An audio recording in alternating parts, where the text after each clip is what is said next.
Porto 360. Patrocínio T2S Tecnologia. Brasil Terminal Portuário. Apoio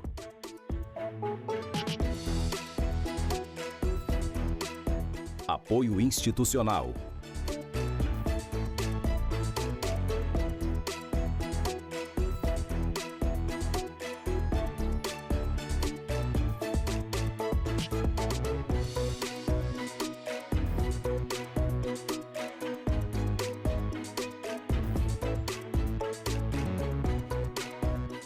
Realização Grupo Tribuna. Olá, está no ar Porto 360, nosso espaço semanal para debater assuntos importantes em relação aos portos internacionais, portos do Brasil e principalmente em relação ao Porto de Santos. Meu convidado desta semana é Paulo de Tarso, que é especialista em comunicação. E nós vamos debater, é claro, durante esse período, como é que vai ficar o processo, principalmente econômico e portuário no nosso país, pós-eleições. Paulo, obrigado pela tua presença aqui, que prazer enorme te ter pela primeira vez no Porto 360. Obrigado a você pelo convite, Maxwell, obrigado pela oportunidade. Olá a todos que acompanham esse debate tão importante de um setor tão estratégico para a economia. Paulo, vamos começar falando um pouquinho de passado e aí a gente fala do futuro, obviamente, né? A gente teve aí um período, né, de governo que a gente bem conhece pelo PT e a gente teve agora, mais recentemente, esse governo que está sendo gerido aí pelo atual presidente Jair Bolsonaro. A gente, obviamente, né, percebeu o que aconteceu principalmente dentro do setor portuário, na economia, não só do Brasil, mas mundialmente falando também, dentro do governo do PT e no governo Bolsonaro. Como é que você faz uma análise em relação ao passado, né? A gente já vai falar de futuro, mas eu quero olhar um pouquinho para trás para entender como é que esses dois governos se comportaram, principalmente dentro da tua ótica. Então, Maxwell, acho que é importante frisar que, principalmente se a gente for comparar o governo Lula com o governo Bolsonaro, você teve uma distância muito grande entre um e o outro, e os cenários mundiais eram muito distintos de um e outro. Você teve durante o governo Lula se aproveitou e se aproveitou muito bem. Algumas pessoas falam com desdém, mas você aproveitar a situação internacional é um mérito que você tem. Se aproveitou muito bem naquela onda de commodities, principalmente na questão de soja, de minério de ferro. A Vale cresceu muito durante aquele período, então foi um governo muito marcado por um momento de boom de commodities. Pegou no final do governo Lula a crise do subprime nos Estados Unidos, e aí o presidente Lula resolveu, e também nessa época também foi bastante habilidoso nisso, voltar mais para o mercado interno, para o consumo interno, para evitar que a economia entrasse em colapso, como entrou em outros países do mundo. E o governo Bolsonaro, ao contrário, passou metade do governo dele com uma pandemia, que tudo foi fechado, todas as economias pararam por conta do fica em casa, tão criticado por ele, mas que foi importante em alguns momentos para evitar um alastramento maior da pandemia. Então, quer dizer, você tinha um governo que tinha um cenário exterior favorável e outro governo que tinha um cenário interior bastante desfavorável. E depois, quando sai da pandemia, você pega a guerra da Ucrânia, Rússia e Ucrânia, que também trouxe complicações para o cenário externo. A partir disso, a gente também tem algumas diferenças básicas, principalmente em relação ao governo Jair Bolsonaro, que foi um governo muito por conta da agenda liberal do ministro Paulo Guedes, apesar do presidente Bolsonaro não se envolver tanto, não ser tão afeito a esse tipo de debate, teve uma agenda liberal importante de abertura da economia, de facilitação de negócios, lei de liberdade do ambiente de negócios, BR do Mar, que ajudou na navegação de cabotagem, marco legal das ferrovias, marcos de saneamento importantes, lei do gás. Enfim, você teve um governo que teve uma preocupação muito maior em criar ambientes para a iniciativa privada investir. E isso é bom, e sobretudo porque ao longo do tempo esse problema foi se agravando da falta de capacidade do poder público de investir por si só. O orçamento vai ficando cada vez mais apertado, você tem despesas obrigatórias que vão sufocando a peça orçamentária, então você ter uma agenda liberal de abertura de espaço maior para a iniciativa privada, buscando dar um incentivo para atrair investidores, um incentivo para a segurança jurídica, sempre é bom, isso também pode, isso é importante para você gerar bons resultados. Talvez não a curto prazo, mas talvez a médio e longo prazo colocar o Brasil no outro patamar. E no caso dos governos do PT, não obstante o primeiro governo do Lula ter sido bastante aberto do ponto de vista econômico, mantendo os princípios fiscais, econômicos, do governo Fernando Henrique, numa agenda conduzida pelo Meirelles, do Banco Central, conduzida pelo Palocci, no Ministério da então Fazenda, hoje Economia, que é do Guedes, não era Ministério da Fazenda. Então, você tinha um governo muito mais voltado para a indústria nacional, muito mais voltado para o mercado interno. Então, você tinha e o Estado com uma atuação muito maior. Então, você tinha menos espaço para a iniciativa privada investir. Você teve algumas concessões, principalmente no governo Dilma, mas você teve aqueles problemas que o governo da Dilma, especialmente, cobrava taxa de retorno menores, enfim. Então, quer dizer, você tem, fazendo um resumo dessa situação de passado, você tinha um governo do PT que aproveitou um boom de commodities muito bom para crescer, para aumentar o PIB, mas, por outro lado, era um governo que tinha menos margem de manobra para a iniciativa privada, porque o Estado, não que fosse um governo fechado, não era, mas era um governo onde o Estado tinha um poder de planejamento muito maior do que tem hoje. Vídeo no início do mandato do Lula, PPAs, grandes obras, enfim. Não vamos entrar no mérito de corrupção ou não, mas do Estado como um grande planejador.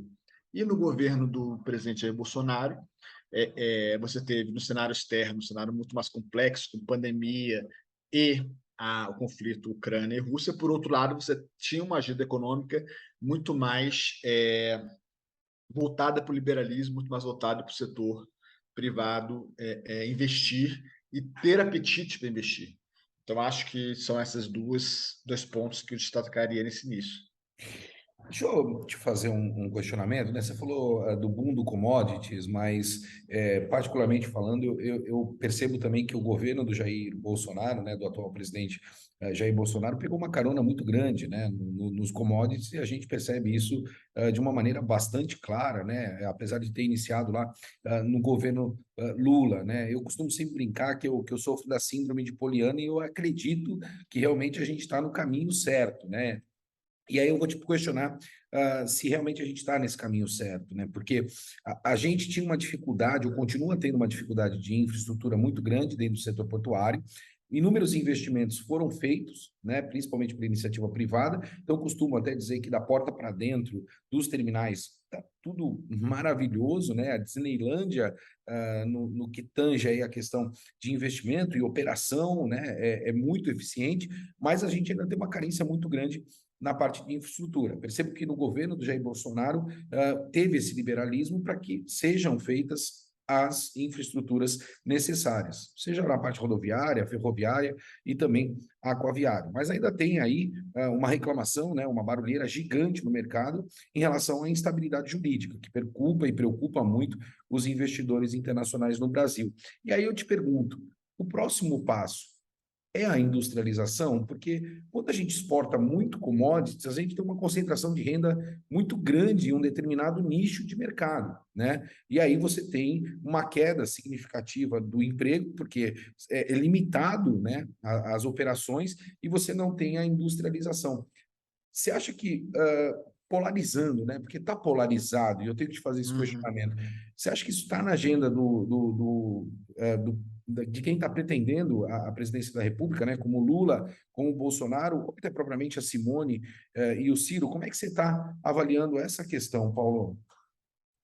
Marcelo, eu acho que sim. Eu acho que essa agenda deveria estar na cabeça de cada um deles, mas pela polarização e pelos vários problemas que a gente tem enfrentado recentemente, a gente vê muito pouco debate de ideias e de propostas efetivas. Sim, de fato, quando eu fiz esse recorte do governo Lula nas commodities e o governo Bolsonaro, eu não citei tantas commodities, alguém pode parar para pensar, mas não continuamos dependentes, continuamos extremamente dependentes de commodities, porque a gente não tem capacidade, a gente não consegue ainda ter um planejamento para fazer uma exportação de produtos de valor agregado. E a gente vai perdendo espaço no mercado internacional, muito, muito importante. Você tem algumas ilhas de excelência, mas você tem outros problemas a indústria automotiva, você tem alguma força para pensar nisso, algumas empresas que têm movimentos importantes em relação à Europa, Estados Unidos, enfim, mas de geral, é muito dependente de commodities. Saiu uma matéria bem interessante essa semana, no Valor Econômico, de um estudo do FGV Ibra. Esqueci, eu vou ser injusto porque eu lembro o nome do pesquisador e não lembro o nome da pesquisadora. Então, não vou citar o nome dele para não ficar sendo injusto. Mas que mostra, de novo, esse processo de desindustrialização por vários motivos. Uma questão de impostos, uma reforma tributária que não sai, uma questão de falta de investimentos em educação e educação profissional, científica e tecnológica para formar mão de obra qualificada, e ainda problemas, e aí são problemas que têm se apresentado de forma mais intensa no atual governo, problemas da gente conseguir abrir novos mercados, porque muitas vezes a questão da diplomacia acabou sendo contaminada por debates ideológicos. O atual ministro Carlos França está conseguindo destravar um pouquinho esse cenário, mas anteriormente você tinha muito debate ideológico, vide as dificuldades que o Brasil está tendo com a União Europeia, chegou-se a desenhar o acordo e depois emperrou, e emperrar de fato, porque a Europa, especialmente a França, tem a questão dos produtores agrícolas, protecionismo deles, mas a gente não conseguiu avançar no debate multilateral. Então, mas isso eu estou vendo muito de fora do debate. Você tem muito o debate ideológico sobre corrupção do passado no governo do PT, sobre debate se urnas são ou não são confiáveis, institutos de pesquisa são ou não são confiáveis, e muito pouco de propostas de lado a lado sobre o que vai ser feito.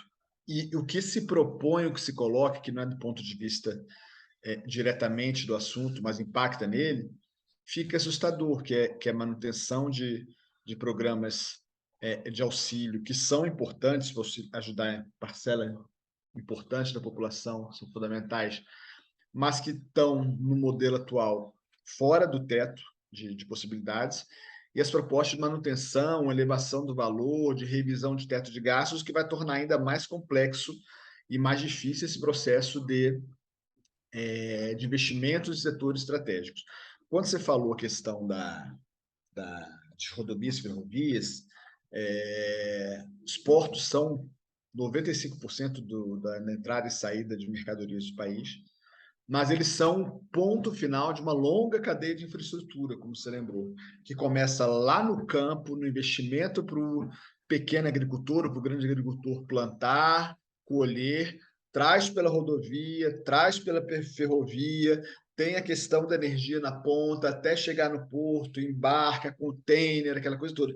Então, você não adianta nada, não é que não adianta, resolve muito pouca coisa você ser eficiente como é o agro na produção, buscar ser eficiente como é o setor portuário na ponta de exportação, e no meio do caminho você ter gargalos inconciliáveis. Você fala assim, não tem problema que nós somos muito dependentes das rodovias, torna mais caro. Se for parar para pensar que nós somos sim dependentes de rodovias, e menos de 15% das rodovias brasileiras são assaltadas, você pensa, é uma loucura isso. Então, você é dependente de modal, e esse modal não chega a ter 20% de eficiência. Então, você tem todos os problemas que, de novo, não estão sendo discutidos durante a campanha. O que é triste, porque quando a gente pensa nesse assunto, pode parecer um assunto muito distante da população, mas o que eu falo muito, porque eu tenho uma ligação muito próxima com esse debate. Discutir competitividade, discutir custo do Brasil, não é um debate só para quem exporta soja para a China, ou só para quem exporta aço para os Estados Unidos. É um debate que vai impactar na vida do cidadão médio. Porque um país mais competitivo vai gerar mais emprego, vai gerar emprego com renda melhor, vai gerar um processo de inclusão maior para quem está à margem do processo. Então, fica um debate que fica parecendo, algumas pessoas querem colocar como um debate elitista, mas não é. Competitividade vai desde do grande produtor que vai para Santos exportar para a Ásia, como para a moça que está na orla da Praia de Santos, querendo montar um quiosque ali para vender o pastel dela, com a cerveja e o refrigerante, e não consegue, pela burocracia, abrir o negócio dela. Então, Sabe o mas, de novo, a gente sentimento? fica perdido nesse debate. Não está sendo feito esse debate. Eu escrevi uma matéria, né, um artigo mais recentemente, né, porque é um sentimento que eu tenho, né? Parece que a gente ainda está na era do escambo, né? Sim. Antigamente os portugueses vinham aqui para pegar o ouro do índio, né, e trocavam por produto acabado. E aqui no Brasil parece que a gente ainda continua com isso no nosso DNA, né? Então o mercado internacional vem para pegar o commodities e aí, na contramão disso tudo, entrega o produto acabado para nós, né? Então, a gente vende o café por R$ 1 e importa esse café industrializado por 10, né? Então, a gente continua no escambo modernizado, se assim eu posso me utilizar dessa termologia. Paulo, deixa eu ir para o universo pós-eleição, né? A eleição está batendo aí na nossa porta, hoje é quarta-feira, o programa está indo ao ar, domingo a gente tem eleição, e aí eu preciso te perguntar em relação à questão do aparelhamento do Estado, né? A gente viveu isso no passado, numa preocupação gigantesca, principalmente dentro do setor portuário, e a gente percebe aí uma composição de todos os lados, né? Todos os lados estão se compondo para poder tentar vencer a eleição. A gente acompanha aí agora o presidente Jair Bolsonaro fazendo uma série de articulações com outros partidos e até com pessoas que faziam parte do governo do PT no passado, né, e que foram, de certa forma, condenadas em algumas questões, e a gente percebe aí o PT, né, algo incrível, né, Geraldo Alckmin como vice-presidente, né, então, assim, algo inimaginável, pelo menos para mim, né, eu nunca imaginei que isso poderia acontecer, mas na política tudo é imprevisível, né? E com essa composição, né, que eu estou te colocando e pontuando agora, você como um especialista, né, pós-eleição, a gente corre risco do aparelhamento, principalmente dentro do setor portuário, como era no passado e a gente tinha conhecimento? Marcelo, riscos sempre se corre. Primeiro, eu acho importante fazer uma separação, porque tem alguns termos que, por conta do habitual do que se acontece no nosso país, acabam gerando avaliações pejorativas sobre ele.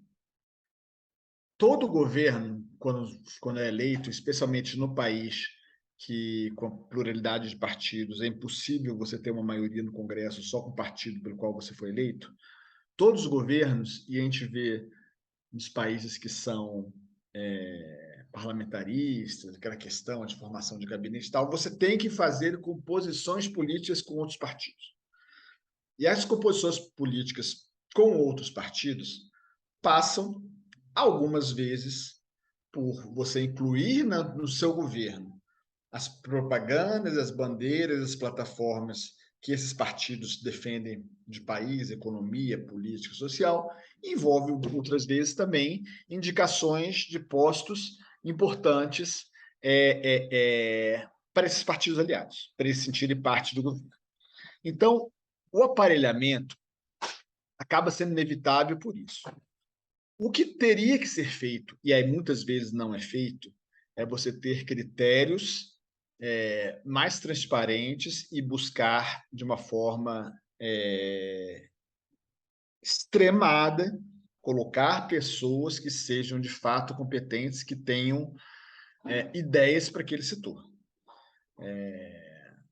Quando você teve a lei das estatais lá atrás, você teve uma tentativa muito em cima disso, de você proibir que as pessoas tenham sido de partidos políticos, proibir que as pessoas eram obrigadas a ter pelo menos 10 anos de experiência naquele setor, para ser mais ou menos alguém que tenha conhecimento da área, enfim.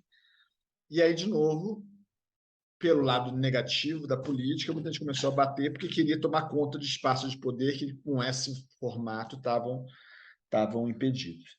Eu acho que é inevitável a ocupação de postos chaves. Eu acho que aí vai entrar muito do que o governante de plantão o governante eleito, de plantão não, o governante que tivesse sido eleito, vai ter como visão desse processo, porque, por exemplo, em vários momentos, especialmente no governo Lula, o Lula deixava muito claro, entregava os ministérios dos partidos aliados, meio que de porteira fechada, que ele chamava, que importasse que aquele partido desse os votos que interessasse a ele no Congresso. O presidente Bolsonaro, quando lá atrás foi eleito com o discurso de que não iria compor, iria conversar com as frentes parlamentares, com as grandes bancadas, não ia conversar com os partidos mais alinhados ao chamado Centrão, mas com o passar do tempo percebeu que ele tinha que governar com esses partidos, porque senão ele não entra nem no mérito de impeachment ou não impeachment, mas entraria no mérito da governabilidade, não conseguia aprovar as propostas que ele queria, ou que ele precisava aprovar. Então, é inevitável que você tenha esse alinhamento, é inevitável que você tenha que sentar com os partidos aliados e converse com eles, e cada um vai ter uma preferência de área para atuar, mas é muito importante que o governante coloque assim, olha, tudo bem, vocês vão estar com os postos chaves ou com alguns cargos, os cargos estratégicos nesse setor, mas nós queremos desse setor esses pontos. O planejamento que a gente tem para esse setor é esse, como se fosse uma empresa privada. Você trouxe sócios, você tem uma empresa e você compra uma outra empresa. Você vai trazer pessoas dessa outra empresa que você comprou, principalmente as pessoas que tinham um cargo de comando, para atuar na estrutura administrativa, executiva, estratégica da sua empresa. Mas você tem sua linha.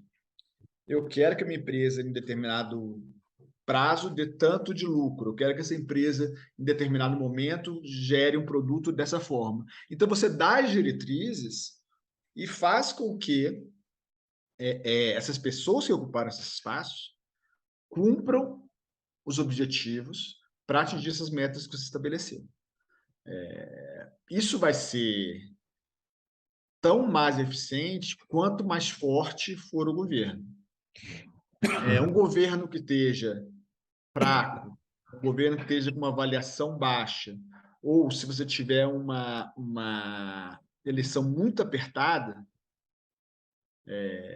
embora para você ser eleito presidente ou para ser eleito governador, você precisa ter 50% mais um dos votos válidos, mas veja, o governo Fernando Henrique conseguiu várias coisas, foi eleito 2 vezes em primeiro turno. O Lula foi eleito em segundo turno, mas as votações deles foram expressivas. A Dilma foi eleita por 1 ponto percentual, 51-49 para o Aécio, e o segundo mandato dela não aconteceu.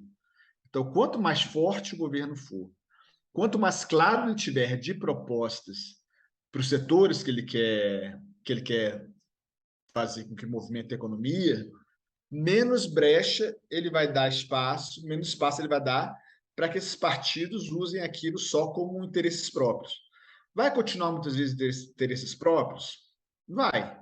Mas que seja, sei lá, nomear um conhecido numa ponta, não pegar dinheiro para o partido, não desviar recursos, entendeu?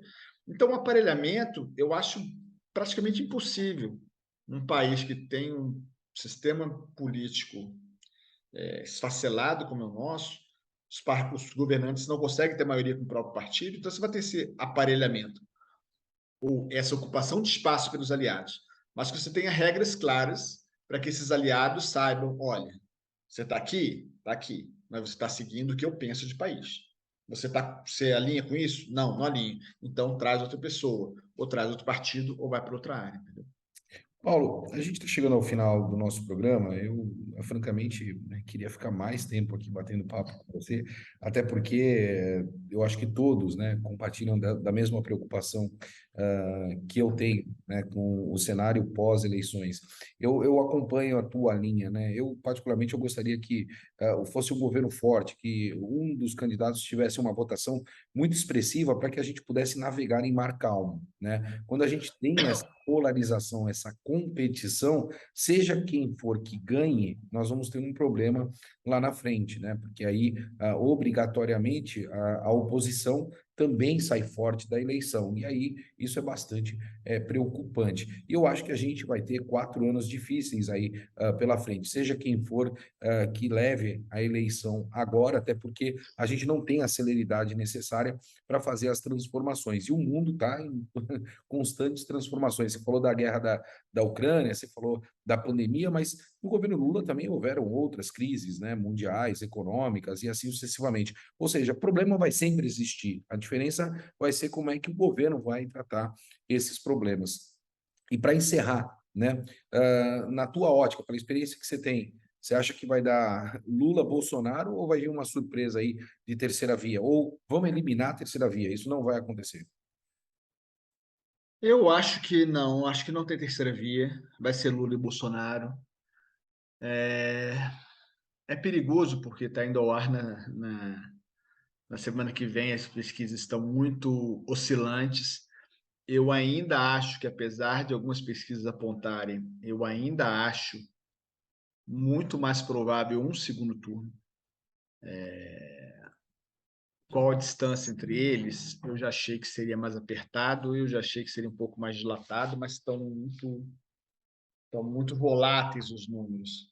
Eu acho que esses números que apontam entre 6 e 8 pontos percentuais de diferença pró-Lula talvez sejam mais factíveis, porque, pelo que a gente vê na rua, a gente vê um país muito dividido. Então, acho que vai ser Lula e Bolsonaro. E dependendo da distância que for essa virada, de primeiro para segundo turno, fica mais ou menos difícil a situação de quem largar em segundo. Lembrando que nunca, nas histórias de eleição do país depois da redemocratização, nunca ninguém que chegou em segundo conseguiu virar uma eleição. Por outro lado, todo mundo que foi para a reeleição foi reeleito. E, por outro lado, se a gente for ver na análise fria política, na verdade, são 2 candidatos à reeleição, porque estão 2 comparando os 4 mandatos do Bolsonaro e os 8 mandatos do Lula. Então, você fazer qualquer prognóstico de que A ou B vai ser eleito é muito complicado. Eu acho que vai tá tendo Lula tentando fazer alguns movimentos para tentar ganhar primeiro turno, mas é muito. Fernando Henrique ganhou o primeiro turno com a força do Plano Real e depois com a novidade da reeleição. O Lula, em 2010, tinha 87% de aprovação popular e a Dilma foi para o segundo turno contra o Serra. Então, eu acho muito arriscado você ver a possibilidade de primeiro turno. Eu acho que vai ter segundo. E voltando um pouquinho só do que você falou lá atrás, eu acho que é fundamental, e aí, de novo, não sabemos se isso vai ser feito, se vão querer fazer isso de lado a lado. E com certeza não será fácil, será muito fundamental para que o próximo presidente, a partir de 2023, tente ao máximo colocar as coisas em ordem no sentido de dar uma acalmada geral nos ânimos. Porque mesmo que você tenha uma eleição muito polarizada e muito próxima os dois, e uma oposição forte, e oposições fortes muitas vezes são boas para o governo, os governantes não se sentirem soberanos para fazer o que quiserem, mas se você tiver um processo de pacificação, você faz as coisas e os debates e as estratégias dentro do debate político normal. Se você não tiver um processo de pacificação, nada do que é importante vai ser debatido. E você vai ficar dando volta em debates que não afetam a população. Porque boa parte das bandeiras levantadas pelas 2 candidaturas, e aí não vou enumerar porque isso é uma entrevista mais técnica, mas quem for ouvir vai entender, boa parte das grandes bandeiras levantadas pelas duas campanhas e que são usadas como armas contra a campanha adversária, pouco importa na vida do brasileiro comum. O brasileiro comum não quer saber se um é fascista, se o outro defende ideologia de gênero. O brasileiro comum quer emprego, quer renda, quer condição de sustentar os filhos. Então, se você ficar nesse debate polarizado depois, você vai deixar de fazer ações importantes. O Brasil está no momento, por conta dessa questão do conflito na Europa, por conta da força da possibilidade de você implantar uma economia verde circular. Você tem uma janela de oportunidades que está à nossa frente. Nós estamos às portas de entrar no OCDE, que é um ambiente que você vai pegar experiências de outros países e ver como funciona lá e, de repente, replicar aqui. Se a gente ficar debatendo essas coisinhas menores, Eu concordo com você. o Brasil não vai crescer, o Brasil não vai pular. Eu concordo com se eles vão ter maturidade para fazer isso, eu não sei, eu espero. Mas a gente já teve momentos em que você tinha embates ferrenhos, principalmente no auge da polarização PT e PSDB, que você tinha embates ferrenhos, muitas vezes duros e muitas vezes agressivos, mas o eixo central dos debates eram projetos de país diferentes. É liberalismo, é privatização, Bolsa Família, é inclusão, mas eram projetos de país. Hoje isso se perdeu, a gente precisa retomar isso, os embates dentro dos projetos de país.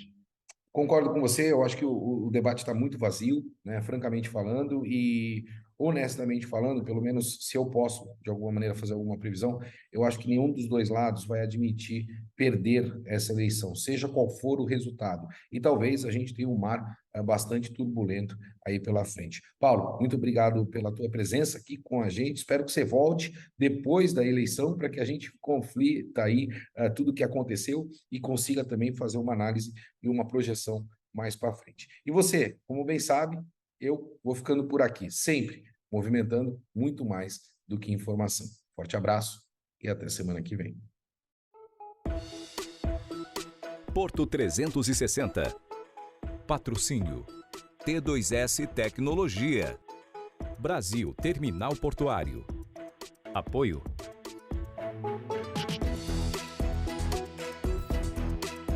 Apoio institucional.